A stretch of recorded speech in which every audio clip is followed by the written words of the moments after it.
We're talking about Amazon. Look at what's happening with shopping centers. Gone. Yeah. Office buildings. Gone. Gone. And you're going to sit there and say, oh, the government's going to take care of me?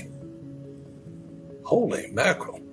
What we're doing with AI today. But that's all I knew. I can't believe what they're doing. AI is going to take over machines. Look, I thank you for telling me about Bitcoin. Not that my mind was closed to it. It's not my strike zone. When Rel said buy Bitcoin, it forced my brain open. And so my question to you is, when's the next entry point for me? Right now is my answer. Really? Well, just yesterday, I was at my dentist's office with a guy as old as me, and he's showing me my teeth via AI. Now, Rel, I had no idea what he was talking about. But he's an old guy, an old dentist. He was blown away. He says, these are just your teeth. What we're doing with AI today. But that's all I knew. An old guy, an old dentist, just going, I can't believe what they're doing. And so he and I were conjecturing, like we're doing now, what happens tomorrow. And what he said is that AI is going to take over machines. Yeah, I mean, look, we've all seen this machine learning and AI coming, and then suddenly that chat GPT happened, and suddenly human knowledge has become scalable. That is something, yes, books did that before, but not in the same way as this. It means we've got infinite knowledge accessible anywhere all the time in a way that we can't understand. So I think it's one of the most powerful technologies the world has ever seen. And when you hear people like Sam Altman talking about it, they don't even know how these things learn. There's an amazing documentary about DeepMind, the Google version, when it beat the best Go player in the world. And there was this moment where it started playing Go like no human. And they're like, well, it's clearly gone crazy. It's mad. It doesn't work. And then it won every single game ever since that date.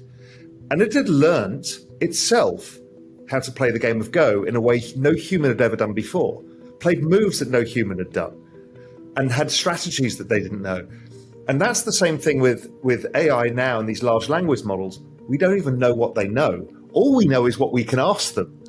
And that's kind of weird. It's like meeting somebody in a foreign language and you've only got some of the words, in Spanish to ask them a few questions. That's not the extent of their knowledge. It's the extent of our ability to question them. So there's that happening. And then, as you said, Robert, the applications at real world level outside of this chat GPT are growing everywhere. We're talking about Amazon. Look at what's happening with shopping centers. Gone. Yeah. Office buildings. Gone. Gone. And you're going to sit there and say, oh, the government's going to take care of me? Holy mackerel. Well, it goes back again, Rel, to Rich Dad Poor Dad, based upon two words, asset versus liability. What's an asset? What's a liability? It's called financial literacy. How do you define an asset and how do you define a liability? So when Wall Street defines an asset as a mutual fund, they go a little nuts. The question is, whose asset is it? Who's the counterparty there? So this piece of gold has no counterparty. That's why I call gold, silver, I call it God's money. It was placed here by God. They're in the periodic tables. Bitcoin is people's money. Because Wall Street, well, so far they can't mess with it that much. And so he goes into financial literacy definitions. What is an asset? What's a liability? So that's why I know he's hated by a lot of people, but Trump and I are really good friends. And we talk about how we create our own assets. What an entrepreneur does is I don't need Wall Street and I don't need the Fed, anybody to create my assets. I create my own assets. I don't want anything that you can mess with. I don't want any of this stuff here. I want this stuff here. So I invest in cattle. Do you know what I mean? It's hard to digitize a cow. Do you know what I mean? So I have cattle.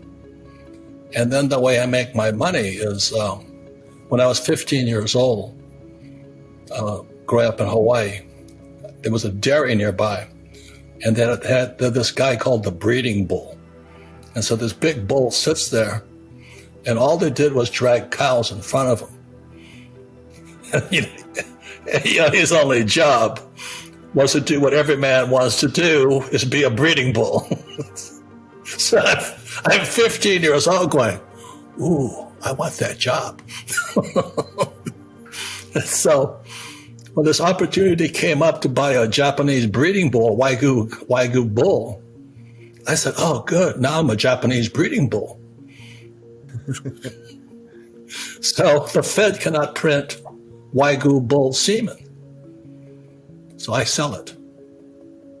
Does that make sense to you? Yeah, absolutely. Anything they cannot print, I'm in. I invest in oil. But I don't invoice, I used to work for Standard Oil as a third mate on their tankers. So I understand the oil industry. But I don't invest in the stocks, I invest in the oil. But that's step one. Step two, I thank you for telling me about Bitcoin. Not that my mind was closed to it. It's not my strike zone. I mean, it's not what I understand. I'm so technologically obsolete, I barely use a cell phone. So you've got to have friends. Like when Rel said buy Bitcoin, it forced my brain open. And that's the beauty of YouTube and all this. I have access, like I listen to you, like Jim Rogers. Another guy is that guy, Jim Rogers in Singapore. He says invest in what you know in. But also I have friends who know what they're talking about. So I know you know about Bitcoin. I don't know anything about it. I do know gold. I own gold mines. I own more gold than most of the experts on TV, but I just trust gold. They can't print it. So first you open your mind. Second, know something's coming. Then you've got to have access to guys like Rel and trust what they say, because I'm not going to spend the time that Rel's put into studying Bitcoin. But when you said buy it at 6, I went, okay. And so my question to you is, when's the next entry point for me? Right now is my answer. Really? We're standing at the precipice where the machines are going to take more power in the world. Yeah. More central bank printing is coming, because the only answer to raising rates now is to deal with the economic downside, which is print more money, right, or more cowbell, as I call it. The asset that does the best in that environment is cryptocurrency and technology. So we're in this perfect storm, and gold tends to do well, where this barbell strategy, the Robert strategy of gold and hard assets that you can't recreate, versus technology plus crypto, I think kind of nails the best strategy. And then invest in yourself. The main thing is that asset, you need to make that one grow.